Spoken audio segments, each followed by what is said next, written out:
The man found an easy and well-paid job through his neighbor. He only needed to stay in the old and remote house for a week to keep an eye on the other man's niece, and he was paid a handsome 10,000 yuan. But something about the job is strange. The girl suffers from a peculiar condition called catalepsy, which causes her to freeze in place and become entirely immobile. For safety reasons, the caregiver must wear a straitjacket bound with an iron chain. It turns out that the girl's mother had suffered from sleepwalking before she passed away, so she made this restraining outfit to prevent herself from leaving the house at night. Mo explained that the chain was long enough that there was no need to worry. If anything happened, the girl would use the intercom inside the house to communicate. Although Isaac found this situation a bit strange, he ultimately agreed to help when he considered the large sum of money being offered. Mo helped him put on the outfit, then used an iron spike to thread it through a ring to secure the buttons, and finally locked the connection with a padlock. This ensured that Isaac could not remove the outfit under any circumstances. To prevent any accidents, Mo did not take the key with her but instead placed it on the girl's bedroom desk before turning and leaving without a care. Although the chain was long enough to allow Isaac to move freely inside the house, it reached its limit right at the door to the girl's room. Isaac,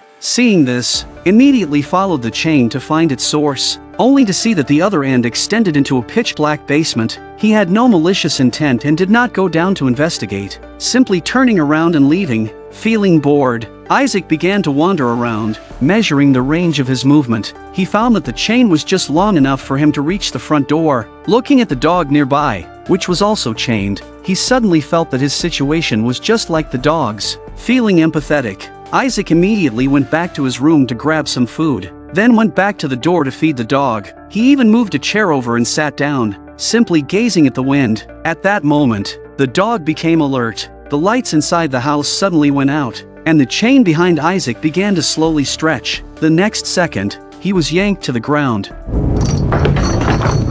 Isaac quickly turned the lights back on and rushed to check, but as he was about to follow the chain, a burst of static noise came through the intercom. Focusing on work, he ignored the strange occurrences and hurriedly responded, but the noise soon stopped. Isaac tried to open the bedroom door and found that the girl was still in a state of illness, unresponsive. Just as he was about to leave, he heard a creaking sound from the bathroom in the girl's bedroom. Unable to get any closer, Isaac shouted out, but there was no response. He assumed it was just the old walls creaking and didn't think much of it. Soon, it was evening. Isaac returned to his room to rest. Looking up, he saw a terrifying witch's portrait hanging on the wall. Exhausted, he lay down, but not long after, he was startled awake by a noise behind him. The portrait had fallen on its own, and when it reached eye level, the sinister eyes seemed to be staring right at him. Feeling uncomfortable, Isaac quickly turned the painting around, but the eerie feeling returned soon after. He looked up to find that the painting had mysteriously rotated back by itself. Shocked,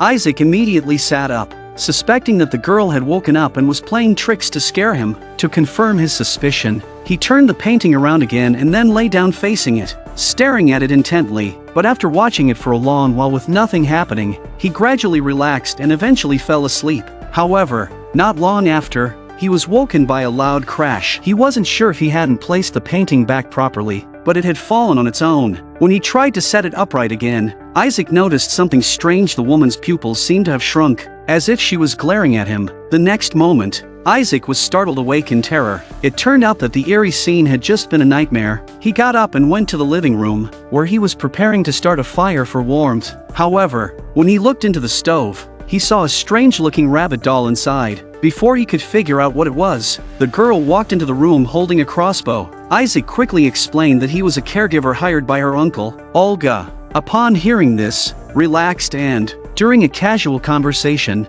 revealed that her father and Mo had made a living by hunting until her mother went missing, after which they gradually switched careers. She also mentioned that her father suffered from severe ubophobia. One time, he accidentally locked himself in the basement, triggering his condition, and eventually ended up shooting himself in the head with a crossbow. As Isaac sympathized with Olga's tragic story, the rabbit doll suddenly struck the drum twice. Isaac tried calling out, "Hello?" But the doll's eyes seemed to be staring behind him. Isaac immediately turned around in a panic, but the basement door was closed, and everything seemed normal. Thinking the doll might be voice-activated, he didn't pay much attention to it. However, not long after, the doll started striking the drum on its own, and the sound grew louder, turning into a continuous beat. What Isaac didn't know was that, As the doll continued to hit the drum, the door behind him slowly creaked open, as though something from the basement was emerging. He whipped around, only to see the door wide open. Isaac thought maybe Olga had gone downstairs, but when he called out, no one responded. The strange occurrences made him feel uneasy, and he cautiously took a poker in the doll as he descended into the basement. When he reached the basement, he saw that the light was on, illuminating the empty space. The only thing in sight was the end of the chain that he had followed earlier. There was almost nothing else in the room. Just as Isaac was about to leave, he noticed something strange, a small round hole in the wooden wall. The blackness of the hole suggested there was more space behind it.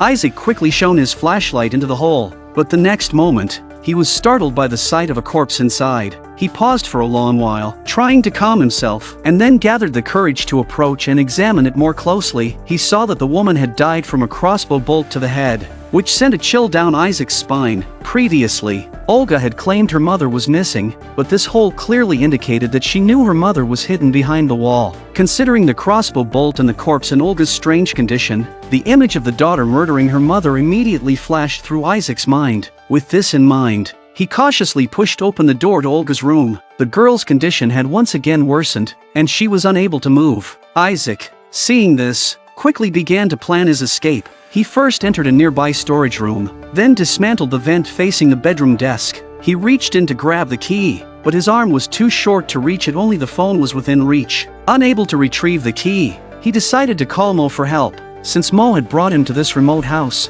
Even if he called the police, Isaac wasn't sure how to explain the location. Mo, upon hearing the situation, promised to come immediately. Isaac breathed a sigh of relief as he hung up the phone, but he was still worried that Olga might wake up and start attacking. He quickly pulled the key out and locked the bedroom door. Not long after, while trying to figure out how to open the other side of the door, Isaac heard Olga's voice through the intercom. Isaac immediately confronted her, but Olga claimed that it was her father and Mo who had killed her mother.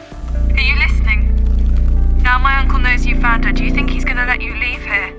Isaac was completely confused and returned to the door once more, but Isaac was afraid that it was a plot by the other party. He first found a stool and stood on it, then looked through the glass window above and asked Olga to put the crossbow at the door and step away from it. He then carefully opened the door, quickly took the weapon placed against the wall, and made sure that there was no danger before communicating with the other party. It turned out that a few days ago, Olga had accidentally discovered that the rabbit doll in their home had the ability to detect supernatural activity. If something malevolent was nearby, the doll would hit a drum to warn them. This ability had ultimately helped her locate her mother, hidden in the wall. Only close family members who were frequently in the house could have done this. Under pressure, Mo finally confessed. He revealed that once, while hunting with Olga's father, they had accidentally shot and killed Olga's mother, mistaking her for a game animal. To avoid prison, the two men had decided to bury the body in the wall. After hearing this, Isaac realized that Mo wouldn't let him live now that he knew the secret. He quickly asked Olga to call the police and handed her the key. However,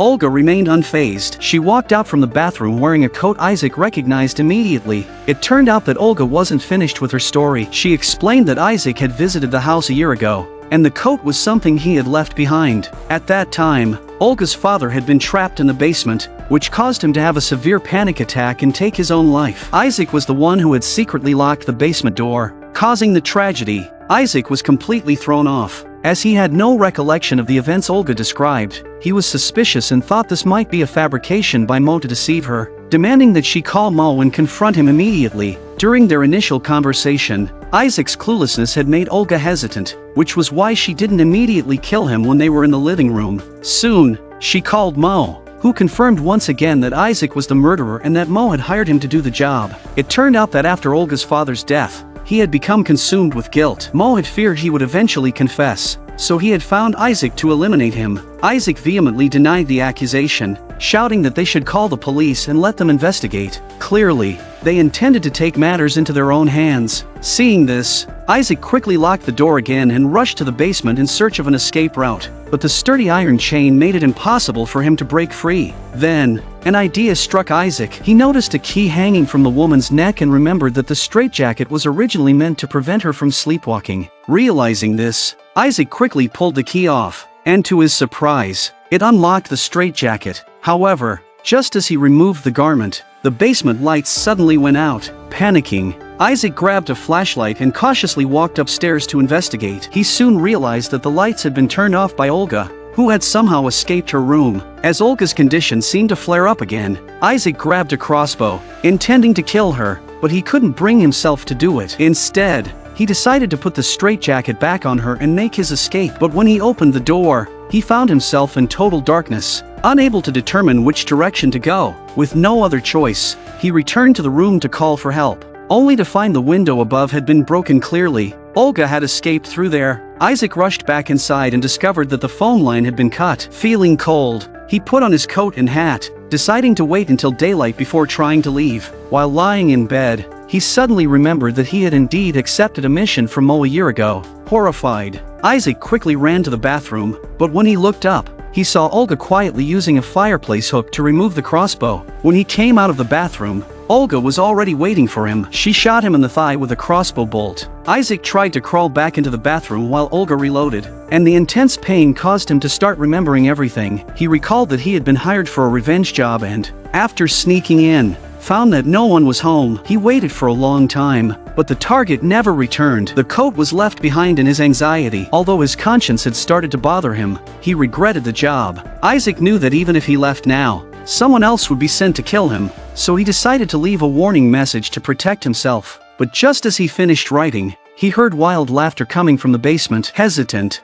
he decided to go down and investigate. He found that the door was locked, but his curiosity drove him to open it. To his horror, he found the body of the target who had died from a panic attack due to claustrophobia. Isaac was terrified and immediately fled the scene. However, Mo believed that Isaac had been the one to kill the man and paid him for the job. Isaac denied it, insisting he hadn't done it. Seeing Isaac's refusal, Mo pulled out the warning message Isaac had left behind. He thought Isaac was asking for more money, but the fact that Isaac had refused payment confirmed Mo's suspicions. Mo quickly urged Isaac to reconsider, suggesting they could discuss it further the next day. But this was just a stalling tactic. Mo had already decided to kill Isaac to silence him, and later that night, he pushed Isaac off the balcony while he was drunk, only to have Isaac survive with amnesia. To make things worse, Olga found her mother's body, and Mo convinced her that Isaac was the one who had killed her father. He then lured Isaac to the house to be tortured and killed by Olga. At this point, Olga wouldn't believe any of Isaac's explanations because Mo had locked the bedroom door, planning to leave him to die. Isaac had no choice but to hide in the bathroom once again. Just then, a hidden passage suddenly opened, and without hesitation, he crawled through it. He soon reached the end of the passage and found the place where the woman's body had been buried. He hurriedly searched for a way out, finding that Olga had left a saw lodged in the wooden planks, but the gaze of the dead woman behind him kept making him uneasy. Isaac tried to saw through the planks quickly, but as he glanced back, he thought he saw the woman's head shift slightly. Uncertain whether it was his imagination, he covered her head with his hat and tried to work faster. Just then, the doll began to strike again. The sound drew Olga down into the basement. Isaac quickly turned off his flashlight and hid in a corner. Olga knew the sound had to be coming from the dead woman's body and approached it cautiously. At that moment, Mo arrived and interrupted Olga, angrily scolding her for failing to do anything right. As he surveyed the area, Mo felt like something was watching him from the passage. When he shone the flashlight into the dark, he saw a fleeting shadow and rushed forward, only to find Isaac hiding in the corner. Before Mo could react, a crossbow bolt pierced his shoulder. It turned out that Olga had realized Mo was not a good person and intended to deal with him as well. Olga's plan was to injure Mo, then lock him in the basement, using the same method she had planned for Isaac. Mo begged Isaac to help him escape. After a while, Isaac saw the saw moving again. Mo retreated to a corner, raising his stick. His earlier words were merely to lure Isaac out. At that moment, the intercom crackled with Isaac's voice. He said that he would call the police once he escaped. Urging Mo to hang on, Isaac had found a ventilation shaft and, using all his strength, had squeezed through the narrow opening. Olga was surprised to hear Isaac's voice and didn't expect him to still show compassion for the people who wanted him dead. She walked to the door, watching Isaac prepare to leave with the dog. She finally believed that he was not the one who had killed her father. Meanwhile, Mo was completely confused. If Isaac had truly escaped, then who was the person using the saw on the wall? At that moment, the wall panel was finally cut through. Mo quickly hid in fear. As he pieced everything together, he realized who had locked the door, trapping Olga's father in the basement. The next second, Mo saw a scene he would never forget.